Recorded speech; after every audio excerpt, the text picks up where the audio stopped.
Hey, it's Monty and Khalees from the Fabulous 413, and you're listening to us on the internet probably right now because this is a podcast. So, hey, maybe think about going to NEPM.org and making a contribution to keep the Fabulous 413 in your podcast feed and also on the radio. Because, hey, it's the membership drive. Become a member. Because every little bit really does help, whether it's $5 a month, $10 a month, or more if you have the ability to give more. It helps keep all of the programs that we create on air and online, frankly. Maybe you just heard our recent conversation with Brian Henson from the Jim Henson Company. Or with Latif Nasser of Radiolab and folks from the IAU about naming a moon. Yeah. Well, a quasi-moon. A quasi-moon. Still counts. Right.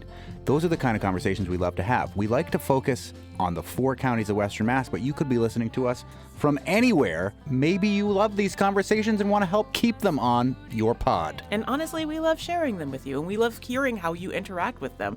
Like the folks who drove to go to the Lake Pleasant celebration, or the folks who contacted us to find good places to go in the Berkshires. Honestly, we're still working on that one too. There's so many things to explore in the Berkshires, it's so cool. And we want to explore them all, and we can't do it without your help. So, if you can, think about becoming a member and supporting what we're doing here on the Fabulous 413 by going to NEPM.org right now. Or maybe yell at your phone and they'll do it for you. Yeah. Hey, Siri, go to NEPM. Will she do that? I mean, she probably will. You can yell at Cortana too, and then she'll do it, but I'd rather not. Is that like a coffee with milk in it? No, that's cortado. Ah. I love those. They're the best. I do too, actually. Yeah. And there's a lot of things that we can give you for those contributions. If you head over to NEPM.org, you can see the full selection of things that you might get for becoming a new or sustaining member this week. Thanks so much for your support, and on with the show. NEPM's podcasts are funded by Armbrook Village, offering research-based arts, music, fitness, and lifelong learning programs at their assisted living and Alzheimer's care community in Westfield. ArmbrookVillage.com. The Fabulous 413 podcast is funded by Northeast Solar, homegrown in Hatfield, Massachusetts, and providing energy savings for their customers for over 10 years. Learn more at northeast-solar.com. Welcome to the Fabulous 413. I'm Khalees Smith. And I'm Monty Belmonte. We've got some live music to mollify your membership drive. 413 bass singer-songwriter Kimaya Diggs returns to the show. She's playing the Iron Horse in Northampton this Friday. She'll play for you later this hour. It's like a free bonus for your donations. Yeah. And that makes us feel good. Or does it make us feel well? Does it matter how we say we feel? We'll find out from Emily Brewster, senior editor at Merriam-Webster in Springfield, when we discuss feeling well versus feeling good. But first... Beyond the Frames, a series in jazz features performances that musically illuminate the remarkable lives and legacies of Sojourner Truth, William and Martha Brown, and Frederick Douglass, who are the subjects of new portraits inside the Great Hall at the Mechanics Hall in Worcester. Celebrated bassist and composer, as well as our NEPM colleague, Friday Night Jazz a la Mode host Avery Sharpe, will deliver a performance of his album, Sojourner Truth, Ain't I a Woman, inspired by and based on Truth's incredible life story, this Thursday, tomorrow, at Mechanics Hall in Worcester. Joining Avery Sharpe are Zakiah Curtis on piano, Jonathan Barber on drums, Charles Langford on saxophones, and Hanif Nelson on trumpet. He's the man. As well as vocalist Maya Sharpe, adding her powerful voice as a fitting companion to Sojourner Truth's powerful words. Avery Sharpe joins us now. Thanks for coming on the show, Avery. Thanks for having me. Really appreciate it. We usually don't talk about things outside the 413, but because it's Avery Sharpe, we said absolutely yes. And because it's Sojourner Truth, we said absolutely yes. And she's got such strong ties to this part of Western Massachusetts. Yes. Oh, yeah. So this album was from 2012, I think? 2012 on my label, JKNM Records. I'll tell you, the origins of the record was people who are familiar with my music. They noticed that I kind of go with African-American heroes or sheroes. And I actually was thinking about my mother, because my mother was an incredible person, and she's where all the music comes from in my family. She raised 8 kids, with my father, and all of us at least have an undergraduate degree. They're from the South, Florida. My father originally was born in Georgia. And in a different era, different, social, racial environment, they would have been probably professional people because they're extremely smart. She raised 8 kids, my father being in the service at the time. The reason why we got to Springfield is because my father didn't want to go back south. He got stationed in Plattsburgh, New York in 1965. He was 39 years old. There were 7 of us at the time, and he fought 2 wars, and they wanted to send him to Vietnam after 23 years, and he was like, I'm out. So he goes, my mother, piano player, and she did, the Gospel Church of God in Christ, Sanctified Church, and she did a revival in Springfield. She told my father, well, Springfield's great. Westover Air Force Base was still active at the time. And my father said, okay, we're going to Massachusetts. It's like, Massachusetts? I said, we don't know anybody there. He said, exactly. So by August, we were in Springfield. Anyway, my mother and father were everybody should be lucky to have, parents like them. They, I always tell people if I could be half the person that they were, I'd be doing good in life. But, my mother, playing piano in the church. My father, even though he wasn't in the church, and, if people know anything about the Church of God in Christ, the Sanctified Church, you're not in church just Sunday. You're in church Sunday all day. All day. From 10 a.m. That's Sunday late. school. No, 10 a.m. Sunday school. No, the 10 a.m. starting Sunday school is late. My grandmother's Kojic church, we started at 8. Oh, see, she knows the acronym. Kojic. Yeah. Oh, yeah. You. I actually have, my grandmother who's passed, I actually have her badge from the last convocation that she went to in my laptop bag. But yeah, no, we had Sunday school starting at 8. Services didn't start until 11, but everybody else was there for like the basically supplementary Bible study classes that they missed during the week because like you couldn't really like call out. People would call you. You probably didn't have to have this because they probably had lightened things up a little bit by the time you came along. But we weren't even allowed to go to movies. I couldn't go to a movie. You can't congregate where the devil congregates. Like Denzel Washington is Kojic. He didn't see a movie till he was like 13. But it's a different kind of upbringing. And like his church is not just Sunday, don't even make any plans. Yeah. When it was 10 o'clock Sunday school, 11:45 regular church service, and it would go to about 2 o'clock or whenever the Lord touched the minister's heart to let you go. You would go home, eat, come back at 6:30 for YPWW, which is basically like Catholic Catechism Bible study for young people. And then you have a regular 8 o'clock service that night. And that would go to like 10 o'clock. Monday night you might have off. Tuesday you may have a Tuesday night prayer. Wednesday night might be women's Bible study. Thursday you had regular choir rehearsal. And then Friday there was a regular service. Because I remember as a kid, I just couldn't stand it because the Wild Wild West with Jim West came on Friday nights. And that was, TV, you only had like 3 or 4 channels. And there was one TV in the house. And 8 o'clock, you had to be in church. Wild Wild West came on at 8 o'clock. And I used to just, oh, God. Artemis Gordon and, with all his gadgets and stuff. And then Saturday, you might be off or there might be a program where you fellowship with another church. So that's it. That's your whole week. And so my mother being, especially in the South as a kid, my mother being a piano player in the church, she would do revivals. So if a minister came through town, traveling evangelist, so I went with my mother everywhere, so I got the musical influence. We all had to do something in the church. You couldn't, if you're in the Church of God in Christ, you got to do something. I didn't like being an usher because you had to stand up the entire service. And then choir, I didn't really like the choir because you had people who could really sing, and I'd be getting dizzy from trying to sing. So one time I was just standing in the back of the church, and it was actually the Church of God in Christ, Macedonia, when they were on King Street. And the minister's son, Bishop Robinson Sr.'s son, was the organ player. A.C. Robinson was the piano player. And I remember sitting in the back thinking, I was just starting to play electric bass. And I was like, wow, there's no bass up there. It's just the organ player.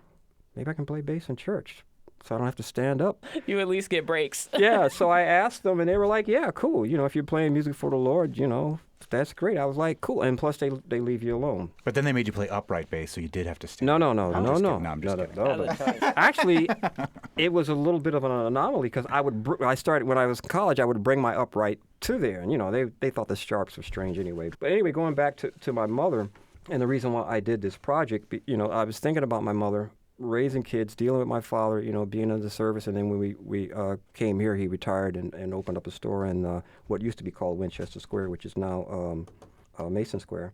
And then, my father passed in '88. He was only 63. But my mother went back and got her undergraduate degree in her 50s. So, she buried her husband, finished her degree, and then started teaching. And I was like, this is a bad shut your mouth, woman. You know? That's the word. Yeah, I love I was it. like, my mom is bad. She's, and so I really started thinking about, because everybody knows that, I'm a historian, African American historian, and gospel historian, and I started thinking about, like I said, our sheroes. Everyone always thinks of Harriet Tubman or Rosa Parks. That's it. I'm like, there's a lot of women that were cool, that did a lot of great stuff. I was thinking about, okay, Sojourner Truth, people have kind of heard the name, but they don't know exactly what she's done. So I said, Sojourner Truth, I just started, doing more research on her and, thinking about her, and I was like, wow, I really need to do something on her life. And then the connection that, she was lived in Florence, Northampton for, I think, about 8 years. Also, just the history that people don't realize. They always think of her as a Southerner, but she was in New York. Yeah. Her first language was Dutch. Only reason why she learned English is because when she got sold to a British family, the wife of the slave master kicked her behind because she couldn't speak English. So obviously she learned English very quickly. But they mostly think of her from the South, and people forget that there was slavery basically in the 13 colonies. So it was just interesting, just going back and really reading her life. And everyone always thinks about the speech that she gave at the women's suffrage conference, and don't realize that was not really her speech. It was written about a year or two after by a white woman who had been there and saw the speech. So we really don't know exactly what she said. It was just a summary. And the whole concept of "ain't I a woman" is probably not the vernacular sensationalized. that she might have used at the For time, sure. according Right. to some historians. Yeah. Right. So with all that said, her life was incredible, and she was an abolitionist as well as a women's rights advocate. We kind of take that for granted nowadays, but back then that was like pretty radical. And she was a slave, and she got her freedom. And so I went back and just really examined her life and just wrote tunes that I thought reflected her. Like for instance, her slave name was Isabella. So one of the first tunes I wrote was Isabella's Awakening. And she didn't change her name until she left New York City. Somebody asked her what her name was, and she became very religious. And she said, Sojourner Truth. I'm going to sojourn, and I'm going to tell the truth, I guess, So, and I thought that was, especially during that's pretty powerful for a person to just say, because during that time you took whatever your slave master's name was. Right. And you were like a dog or a cat or a cow. Your name is Avery and the plantation is Sharpe, so that's my last name. So she just totally, broke away from that, which I thought was incredible. And she also wrote tunes. She would make up a tune, for the soldiers and just in general, but she might put it to a popular tune of the day. So I wrote I'm Pleading for My People, because that was one of the tunes that she had kind of written. I am pleading for my people, the poor downtrodden race. And so I kind of took some liberties to change some of the words to make them fit, but kept the essence of what was happening. And it's an exciting musical journey. I mean, it's not just straight up jazz. It goes into what feels like blues. It goes into what feels like gospel. Sometimes it even has like a kind of R&B or maybe even a little bit of a rocky edge if you listen to the whole album. Genre traversing, much like your 400 project. Yeah. But Well, yeah, because I was raised in the church. I was raised, doing gospel music. I'm known as a jazz musician, but I mean, in jazz, we absorb everything. Yeah. And, black music is black music. B.B. King comes out of the Church of God in Christ. Yep. And he said, he would play guitar on the corner, and, when he would play a church tune, people would come by and pat him on the head and said, that's nice. But when he would play the blues, they would put something in his, in his cup. So he goes, okay. It's like, the project I did on Sister Rosetta Tharpe.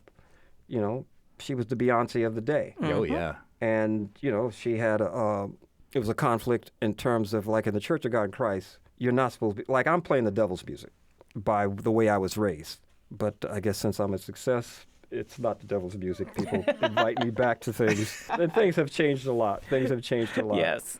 But she had signed a contract with the Lucky Milliner Orchestra. So she was singing jazz. People think of, Sam Cooke or Aretha Franklin as the original people who kind of had that conflict with secular and sacred. No, it was Sister Rosetta Tharpe. The wonderful, legendary Avery Sharpe will be at Mechanics Hall in Worcester performing the Sojourner Truth album, Ain't I a Woman, tomorrow night. With an incredible cast of people too. Yeah. I can't talk up Hanif enough. He's played with us a couple of times, and every time it's just sort of an absolute blessing. No, he's a great cast. Yeah. Really, really good. Avery Sharpe, thank you so much. Thank you for having me. It's been a pleasure. On the way, we will not just hear about live music, we'll hear actual live music. Kimaya Diggs joins us in studio for Live Music Membership Day before her show at the Iron Horse this Friday. But up next, are you one of those folks who insists on saying, well, instead of good, whenever anyone asks you how you're doing? Is one response gooder than the other? We'll ask the word nerd Emily Brewster from Merriam-Webster. You're listening to the Fabulous 413 on 88.5 NEPM. NEPM's podcasts are funded by Armbrook Village, offering research-based arts, music, fitness, and lifelong learning programs at their assisted living and Alzheimer's care community in Westfield. armbrookvillage.com. Emily Brewster, resident wordster from Merriam-Webster, our dictionary in Springfield. It is fund drive time once again here at NEPM. So some people are feeling good, and some people are feeling well. Or maybe. Really? Is I don't know, yes. That's just the two? Those are the two things that people are feeling? Yeah. Oftentimes people will say, how are you? And I will always say, and this was also part of my yearbook quote, besides pneumono ultramicroscopic silicovolcanoconiosis, sometimes they'll even preempt the question before they ask it. I'll just say, good, and you? But people might say that is grammatically incorrect for me. I should say, well, and you? Or is it incorrect, Emily Brewster? I mean, my answer is usually, I haven't really thought about it. Mine is like, do you really care? Do you really want me to go into this right now? No. So I'm just going to say, good, and you? Yeah, good and you works. Fine is also right. Oh, fine, thanks. And you? There has been a history of instruction regarding whether or not it's correct to answer this question with good. Were you all ever corrected as humans in the world, either in childhood or in adulthood, for saying, I feel good instead of I feel well? Not really. I think that I probably have been. Because sometimes I'll also say, if somebody says, I'm well, and you, I'll say, oh, I'm good. And by that I mean morally superior to you. Very interesting point. Now, one of the objections to good that has historically been made is that good is actually for moral propriety as opposed to feeling healthy and well. Uh-huh.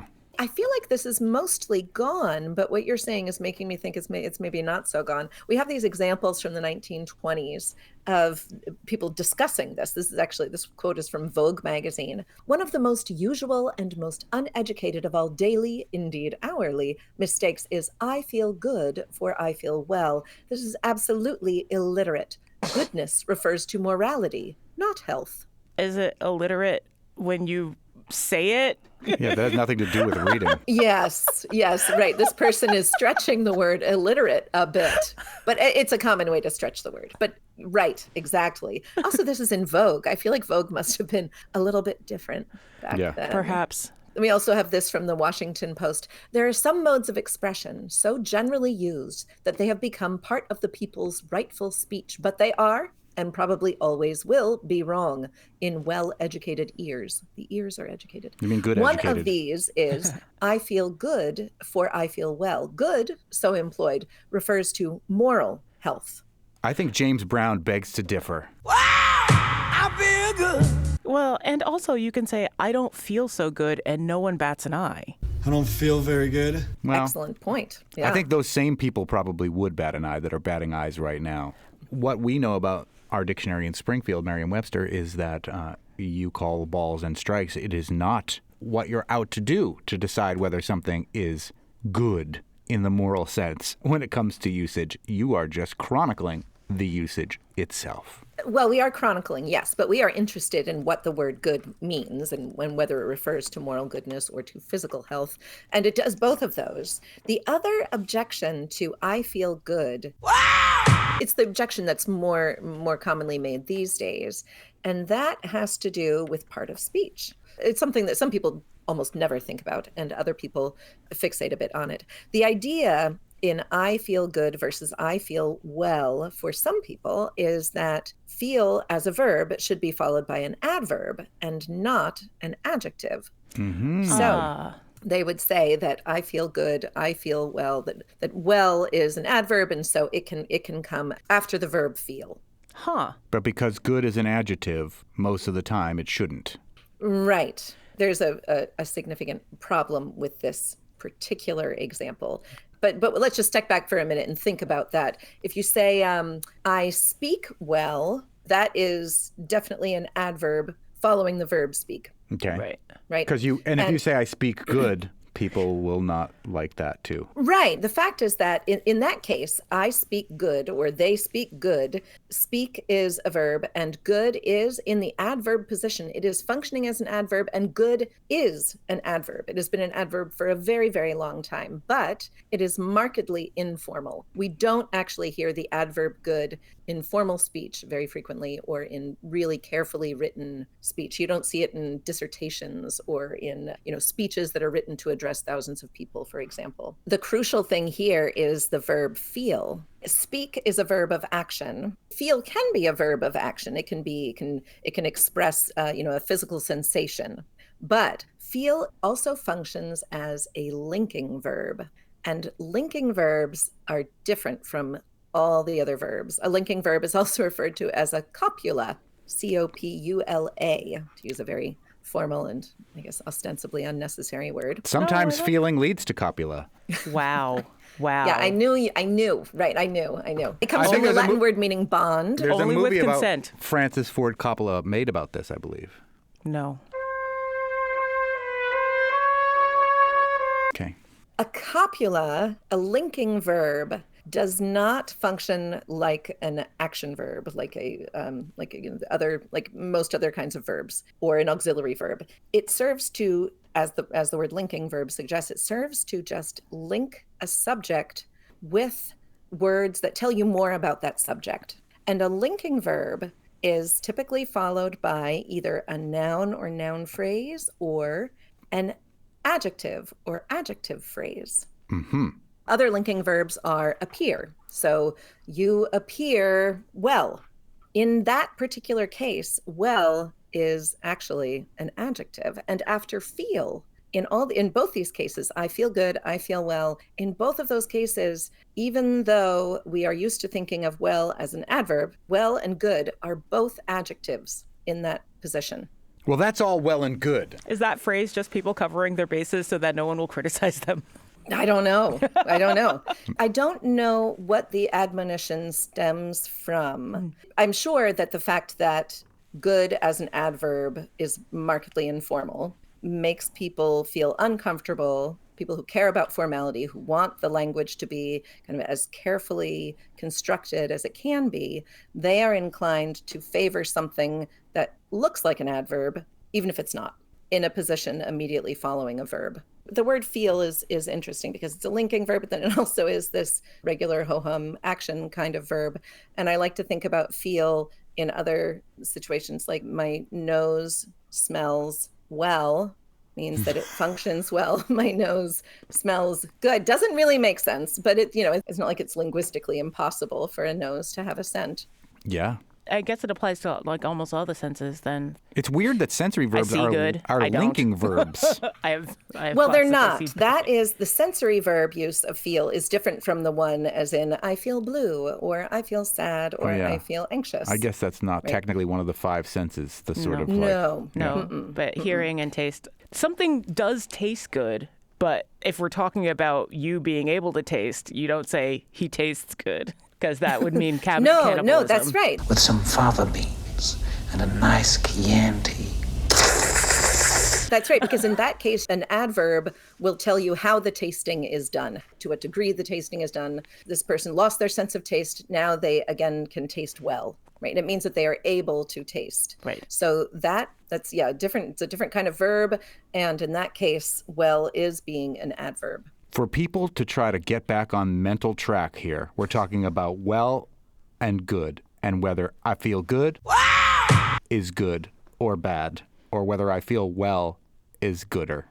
Emily Brewster, your dictionary, as I mentioned, loves to look at these things, but doesn't usually come down hard on one side or the other. What is your advice as a senior editor at Merriam-Webster in Springfield for what to do when this situation arises for we speakers of English? Or is it us speakers of English? Yeah, you can absolutely say I feel good or I feel well. You can choose whichever one you prefer in a given context and, depending on your situation. Also, people should be assured that the adverb good, even though it is informal, is 1,000 years old. So you can even say, I couldn't taste before, now I can taste pretty good, right? You can say that if you want to. But it is informal only because, we speakers of the language have allowed it to be so. But there's nothing markedly incorrect about it at all. And certainly James Brown, I think, is a good model as far as what is effective speech. I feel good. He may not have been morally superior, actually, though. I'm pretty sure he wasn't. Does the gerund form change or shift this at all? Because feeling good is a little bit easier on the ears, I feel like. And I'm feeling good. Between the two, they don't feel different. Yeah, interesting. I am feeling good, right, in that progressive tense. Yeah. My sense is that there's no real distinction in there in use except for when that verb tense appears. So if somebody says, I'm well, how are you? And I say, I feel good. I can say, if they're judging me, I feel good because that's actually how I feel. But I also feel good because I am morally superior because I'm not judging you. And good has been used this way for 1,000 years. Thank you very much.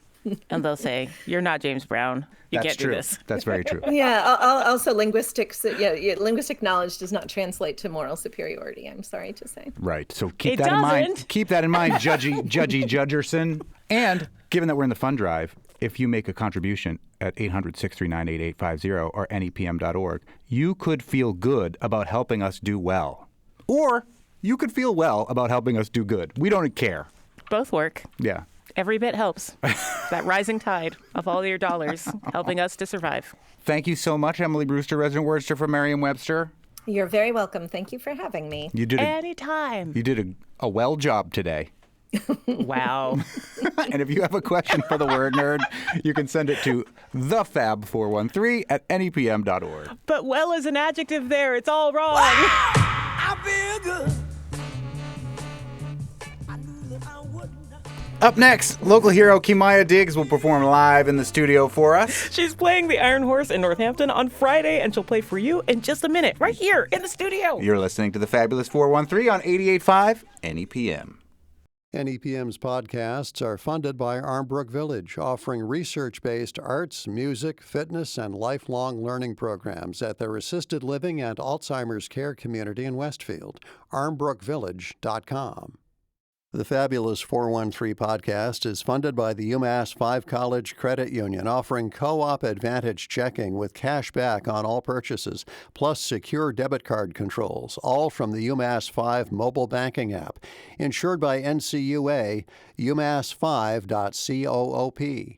Welcome back to the Fabulous 413. It's live music membership drive. Kimaya Diggs is a musician based here in Western Massachusetts, making soul music with R&B roots and an indie rock backbone. Her most recent album, Quincy, was released in 2023.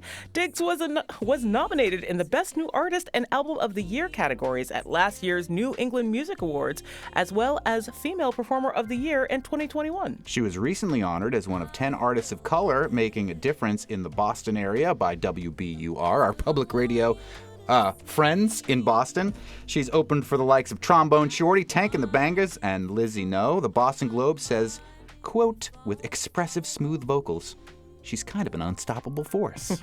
She has a new single out called Everything Is Not Lost. Kimaya is playing this Friday at the Iron Horse in Northampton, and perhaps today right here in studio right now. Welcome to the studio, Kimaya. Hi, thanks Welcome for having back. me.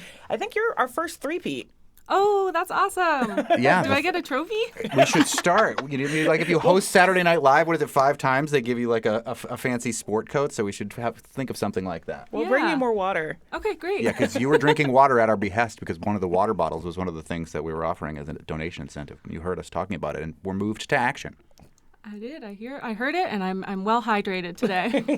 You also had a question that you want to ask the word nerd, and we will literally ask her for you. Yeah.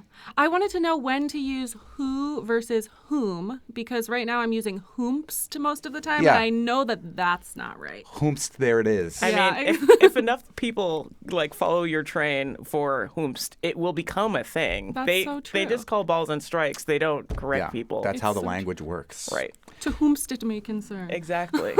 Well, let's hear music for whomst it may concern from you, Kimaya Diggs. Sure. So at my show at the Iron Horse on Friday, I'm going to be playing 5 new songs that are all from an upcoming project. This one is called Daylight.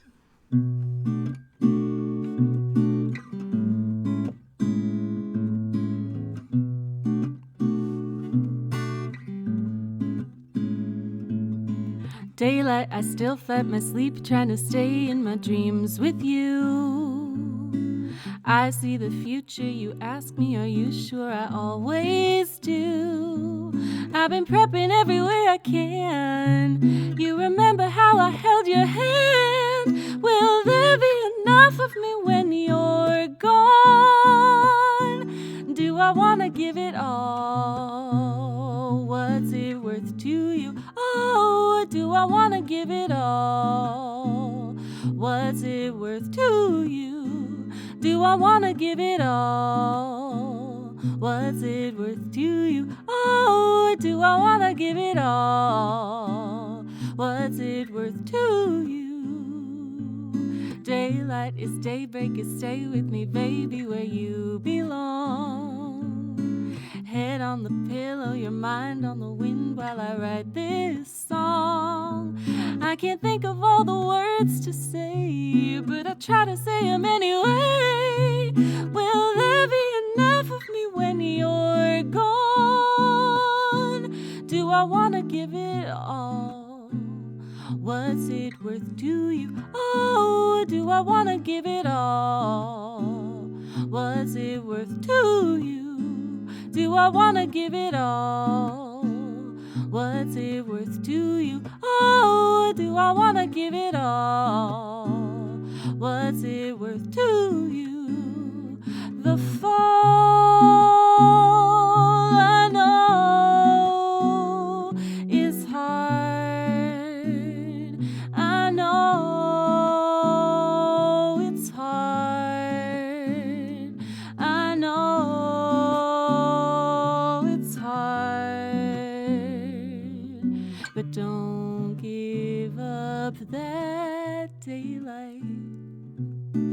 Daylight. Daylight. Daylight.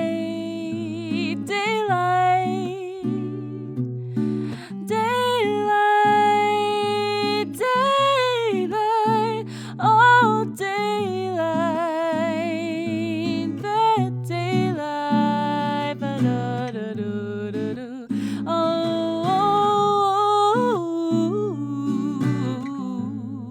Now don't give up that daylight. Oh.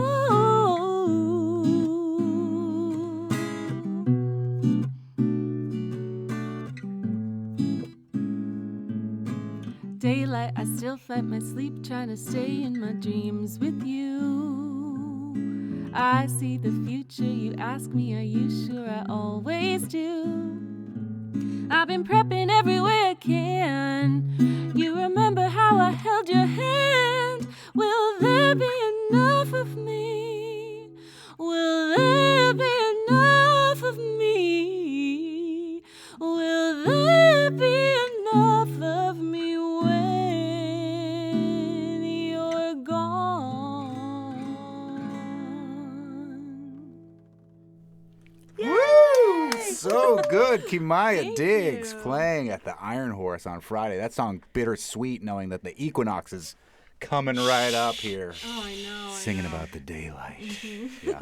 It sounds so different without a full band. I got to see you do that song Yeah. at the Greenfield Block Party at Hawks and Reed earlier this summer, alongside Daisy Skelton and Madison McFerrin. Great show. Like, how do you like playing that song by itself, not like by yourself, not surrounded by a bunch of other people in the arrangement. Yeah, it feels very different. So this is a strange song for me because I wrote it with the band in mind, but then the first few times I performed it was just me. And so I feel like it has sort of two different existences. I do love to have it solo, where I can talk a little bit more about the inspiration of it, and it's a little more poignant, maybe a little more emotional that way.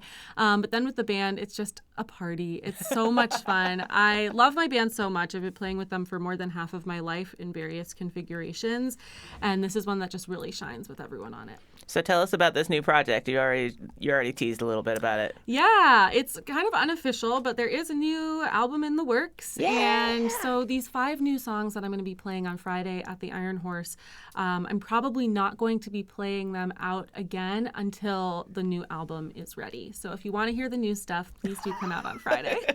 Our engineer just did a total shocked face. We're speaking with Kimaya Diggs, and a reminder, we're in the middle of the fund drive. We're going to let Emily Bruce out of her jar again. Go to NEPM.org or call 800-639-8850. And that's the kind of place you can go to hear, to help support making music like this happen on the radio, where we can talk about the things that are happening in the area, like the Iron Horse. We've followed the whole Iron Horse reopening from where it began to where it is now, and where you'll be playing on Friday, Kimaya. Mm-hmm. Tell us about what your relationship is to the Iron Horse, both what did it mean to you before, and what does it mean to you now that it's open? Sure. So I went to PVPA for high school, and the school had a partnership with the Iron Horse, so I was very lucky to get to do some school shows there. I think I spent my 16th birthday there doing a Steely Dan tribute show, which explains a lot about who I am today. Do you remember what song you did, or songs? I sang My Old School, okay, and a few other things. Yeah. I do believe that my bandmate Greg Solomon was at that same show, learning, either playing or being a part of Kid Charlemagne, because he has horror stories about learning it. Oh, yeah. I mean, I personally had a great time, but that's because I was 16 and I had no idea what was going on. But I loved performing there. And then I am now on the board of the Iron Horse, actually, and my job is to sort of, be a partner to local artists and to the staff there, and just make sure that the artist experience is really good. Because if you have ever spoken to a touring musician on the road, they'll say, "Oh, I know the Iron Horse. I love that place. That green room was horrible." Mm-hmm. And so it's been really exciting to work with the board and with the staff there to make it a really welcoming place for artists. And it's also just a special place for my family. My mom was like a chronic seat saver. She'd be like, "Put the jacket on my seat," so that she wouldn't have to wait in line. And she had her favorite seat. So again, if you come to my show on Friday, the 20th at the Iron Horse, there is a plaque up at my mom's favorite spot. She passed away a few years ago. But if you are lucky enough to have chosen her favorite table, let me know if you see her plaque. Is first floor or second floor? First floor. Is the plaque on the chair, on the table, on the floor? It's on the wall. On the wall. Next to where she liked to sit. And it is the best view in the house, I think. That is so sweet. And you chronicled the passing of your mother musically. You Mm-hmm. supported the Cancer Connection, which is local, that helped your mother in those times too. Mm-hmm. So it's, and one other thing before you hear another song, or at least one. Your guitar that we were talking about off the air it's kind of fun. You're playing a small little guitar now, but you have a kind of custom-made East Hampton-based guitar. I do. So I play a Healy Healer guitar. It was made in East Hampton by Trevor Healy and his team. They custom made every single part of it, including the pickups, and it's my favorite thing in the world. I love it so much. And my bass player, Jacob Razaza, is also going to be playing a Healy bass that he's borrowing. So it's going to be a very local instrument show. So you get to support local musicians and local musical instrument makers by coming to the show. Can you talk a little bit about the independent spirit? The Iron Horse really supporting local music in this way, to foster things like this. This is kind of an incubator show for you to go out and test material, and not everybody has access to a place to do something like that. Yeah, that feels incredibly special to me. I, as part of the board and just as a musician in the area, I work really hard to support sort of the symbiosis between artists and venues, and also non-traditional venues. I just think we have something very special here in the Valley that people in other areas just don't have. And so it feels really wonderful to be able to come to this incredible world-class venue and to perform new material among my community. And what a joy it is to get to talk about that stuff on the radio. Go to NEPM.org or call 800-639-8850. Why, that Emily Brewster, she's incorrigible. Well, before we run out of time, because it's the fund drive, Kimaya Diggs. Did you say incorrigible or incorrigible? Both. Whom? Good, and you. Let's hear another song from Kimaya Diggs, who's playing the Iron Horse on Friday. Sure. This one is called Bloom.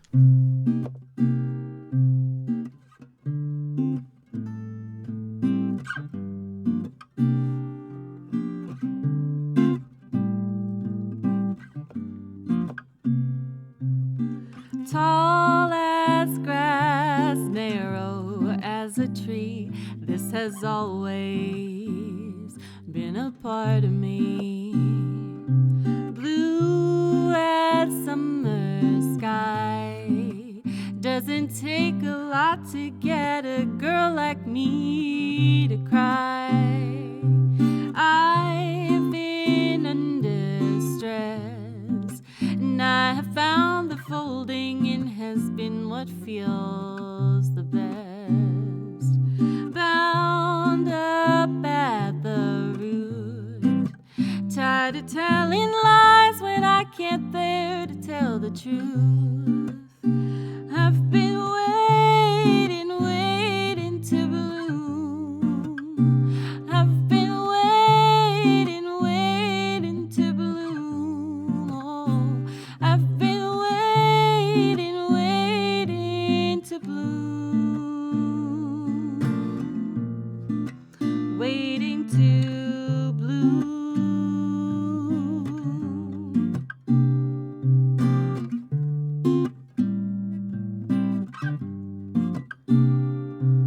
I went underground. I was sure I'd be found, dried out as the dust, desiccated from the energy it takes to trust. I've been waiting to bloom. I've been waiting to bloom. Oh, I've been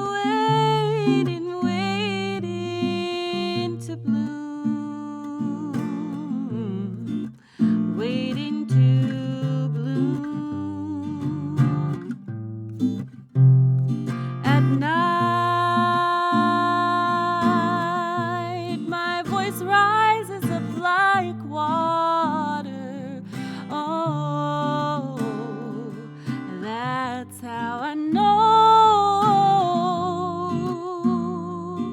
it's time to grow. I went underground. You thought that you had buried me. You couldn't hear me make a sound. I've been spreading roots, and though I can't yet see the sun, I've been here to say, come. I've been waiting to bloom. I've been waiting to bloom. Oh, I've been waiting to bloom. Oh, waiting to bloom. Oh,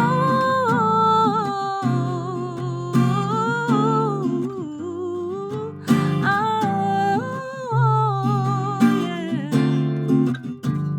Ba-dum-da-dum.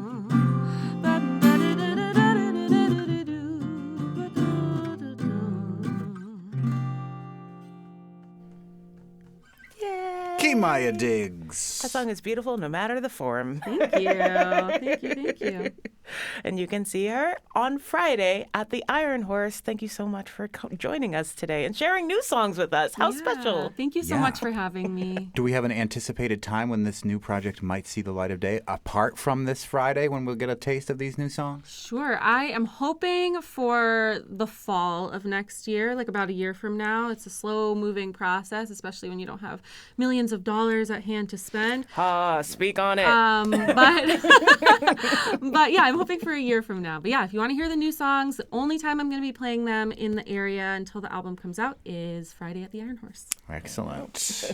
All right. All right. So on the next Fabulous 413, more art for your community. Well, my community, to be specific. We head to State Street in Springfield to see how the latest Nelson Stevens restoration is coming along with the folks from Commonwealth Murals. And speaking of community, there's an event next weekend bringing all corners of the queer spectrum together for music, art, and more. We'll speak with the folks behind the upcoming Queer Core Festival at City Space in East Hampton. Plus, our weekly chat with U.S. Congressman Jim McGovern. Got a question? Email us at thefab413@nepm.org. Thank you so much to everyone who gave this hour, including Carl Bryant. Again, we are looking into your town in Bondsville because we got ideas for projects. And things. And I'm going to run down everybody quickly. Jennifer from Florence, Robert from Belchertown, Jock from Northampton, Paula from Florence, Susan from Somerville, Judith from Whately, Joan from Westfield, Kimberly from Amherst, and again, Carl from Bondsville. What we're hearing right now is the new single from our friends in Northampton, the band Bunnies. It's called Lucky Larry's Lullaby to Lilith and Lucifer. They are playing with Soft Machine at the Iron Horse tonight. In case you needed an excuse to go check out the new Iron Horse, we have now given you two. I'm Clee Smith. And I'm Monty Belmonte. We'll see you tomorrow on the Fabulous 413.